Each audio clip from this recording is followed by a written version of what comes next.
The last thing Victor Hensley expected that day was to be led away in handcuffs, his life unraveling before the eyes of the man he thought was just a janitor. But the truth was far more twisted than anyone could have imagined. The blistering summer sun cast a harsh glare on the glass facade of Lakeside Motors. Inside, the dealership hummed with activity, eager customers, enthusiastic salesmen, and one man whose very presence was a secret. Elijah Grant, a black man in his 50s, mopped the showroom floor with slow, deliberate movements. His back was slightly hunched, his clothes worn, and his expression masked by a stoic calm that betrayed nothing. Victor Hensley, the general manager, strutted through the showroom like a king, his sharp suit a stark contrast to Elijah's tattered uniform. Victor's reputation preceded him.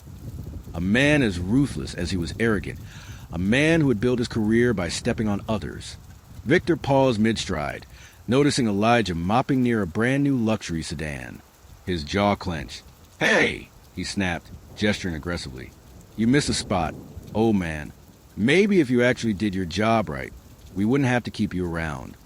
Elijah met Victor's gaze, his dark eyes calm but intense. The air grew thick with a tension Victor couldn't quite place. But before Victor could say anything else, Elijah bowed his head and resumed mopping, his expression inscrutable. But Elijah Grant wasn't just a janitor. He was a man on a mission to teach Victor a lesson he would never forget.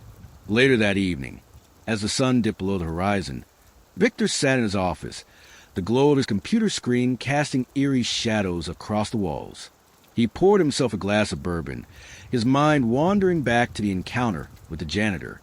There was something about the way the man looked at him, a haunting familiarity he couldn't shake. A knock echoed through the room. "Come in," Victor said, expecting one of his salesmen. Instead, Elijah stepped in, his shoulders squared, a folded newspaper in his hand. "Can I help you?" Victor said, his tone dripping with disdain. Elijah held up the newspaper, revealing a headline that read, "Local millionaire buys Lakeside Motors in secret deal." Beneath the headline was a photograph of the new owner, the very man standing before him. Victor's glass slipped from his hand, shattering against the floor. You're the new owner?" he stammered, his face draining of color. "Not just a new owner," Elijah said, his voice now a cold, authoritative baritone. "I'm the man whose father you refused to hire 30 years ago because he was just another black man. I'm the boy you humiliated when I tried to sell you my first car at 17, telling me to stick to cleaning floors. And now, I'm the man who owns everything you see." Victor's chest heaved as the realization set in. "Please, I didn't know." "You didn't care to know," Elijah said, stepping closer. "But now you will." Just then, a loud crash echoed from the showroom floor. A frantic salesman burst into the office, shouting, "Victor, the safe is open and all the cash is gone." Victor's heart raced. "What? How?"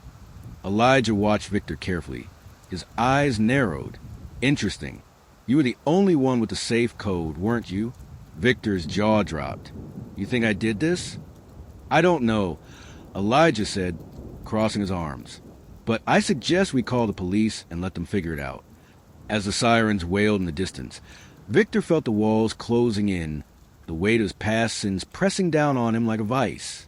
Little did he know, the real twist was yet to come.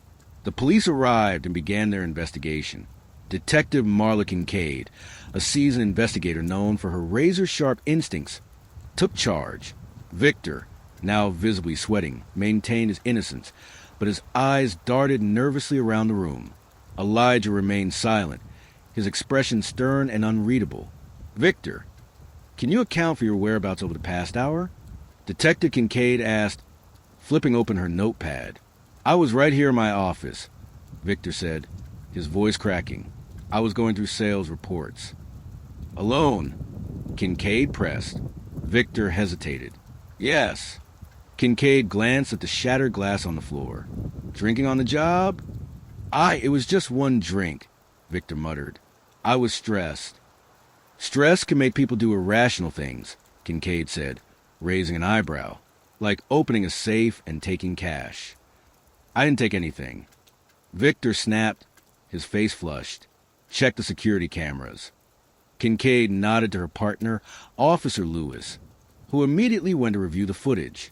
Meanwhile, Elijah remained still, his gaze fixed on Victor. Just then, Officer Lewis returned, his expression grim. "Detective, you're going to want to see this." The footage revealed Victor entering the safe room. Moments later, the lights flickered and the screen went black. When the feed resumed, the safe was open and Victor was gone. "That's impossible," Victor shouted. "I didn't do it." "Looks pretty clear to me," Kincaid said, snapping her notepad shut. "Victor Hensley, you're under arrest for theft."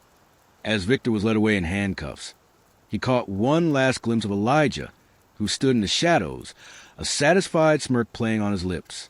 But as the weeks passed, new evidence emerged, evidence that would shake Lakeside Motors to its core.